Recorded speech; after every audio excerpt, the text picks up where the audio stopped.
Welcome back to The Bridge on WSAV.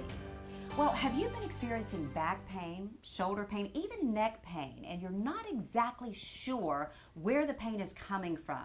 Well, did you know that it could be coming from the size of your breast?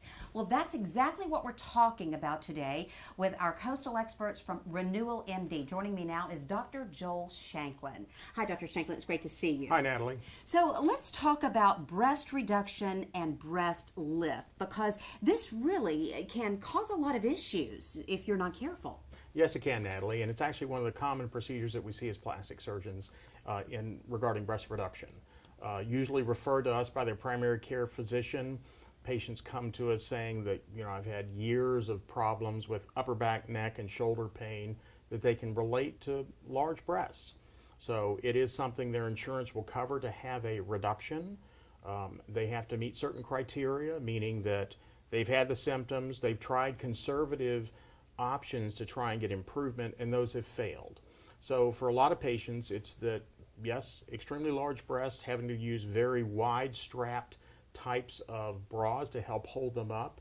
It affects their, what we call activities of daily living, employment, housework. It's a big component for them trying to do exercise. They just can't do it. They feel weighted down from the size of their breast. And if we can give them a treatment that's going to take a lot of that weight off and the pulling effect off, for our patients with reductions, they are probably one of the happiest patients we have after having this procedure done.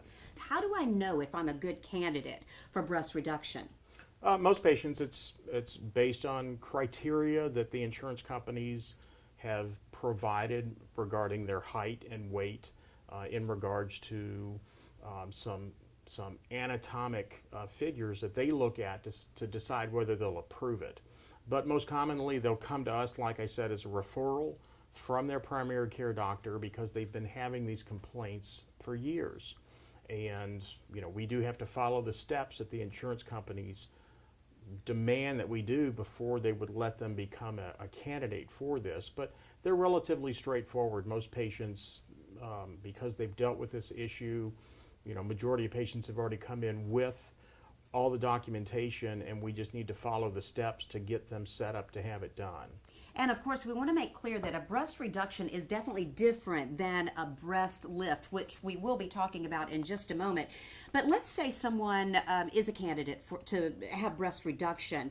What about breastfeeding? Is that going to have any kind of effect on whether or not they can breastfeed? Yes, it can, and most of the effect is that it would be a reduced volume.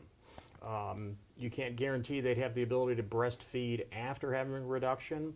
In those patients that can breastfeed, it's usually going to be where they'll have a reduced volume of breast milk production. So regarding the actual procedure, how is a breast reduction procedure done? I mean, what could someone face where that's concerned?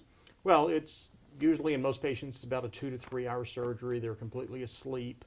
It will be an incision that goes around the areola and the lower part of the breast where we're removing the excess tissue that's on the underside of the breast and then relocating, bringing things up to lift that breast up, take out a lot of the weight that's hanging, and reducing the overall weight of the breast. With the insurance requirements, there is a requirement per patient of an amount of volume that we have to remove to meet the criteria that the insurance company expects. So, and then the recovery is not that long at all. Most patients be out of work for a week. So let's talk about a breast lift and how that differs from a breast reduction. Now, a lift essentially is to, yes, bring it back up, but majority of patients coming in for a lift is just that they've lost volume, their breast looks deflated. It may have been a woman that had children and breastfed, and they've gone through a period where the breast got very large during the period they were breastfeeding, stopped breastfeeding, and now they've lost volume, and they've lost a lot of the volume that they may have had prior to breastfeeding, and it's deflated. So we're going to, again, take out some excess tissue, but in those cases, it's just taking out the excess skin and lifting it up. A lot of times, it's a similar incisions and scars as you'd expect from a reduction and from a breast lift or mastopexy are going to be the same. So how much lift are you able to provide whenever, you have a patient come in? The component really of lift is dependent on every patient, but it's tied into one key aspect of their breast, their own anatomy, meaning where the crease is under the breast is kind of the anatomic anchor point of the breast. So that's what you're lifting the nipple up to, whether it's a reduction or a lift. So it's not going to be, changed per patient. It's all tied to where their own anatomy kind of dictates what you're going to be lifting that nipple and areola up to. And that kind of goes back to something that we always say in our segments here when we speak to our coastal experts at Renewal MD. It's not a one-size-fits-all for everyone. And you meet your patients one by one and meet those needs as they come in.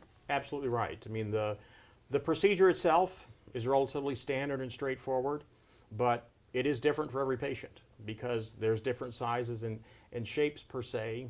That's entirely that patient and how it makes our patients different, but we're applying the same principles to each one. A lot of viewers watching right now, and I'm sure are sitting there maybe relating to a lot of the things that you have discussed. What would you say to them regarding picking up the phone or checking out the website at Renewal MD, and if they're considering this type of information or this type of procedure?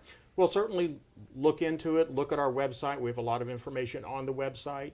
Talk to your primary care physician about, most of them are fully aware and can go through the steps to see if you are a candidate and can make sure that that gets documented for your insurance company so that the steps we have to follow to make sure of that are also going to be taken care of.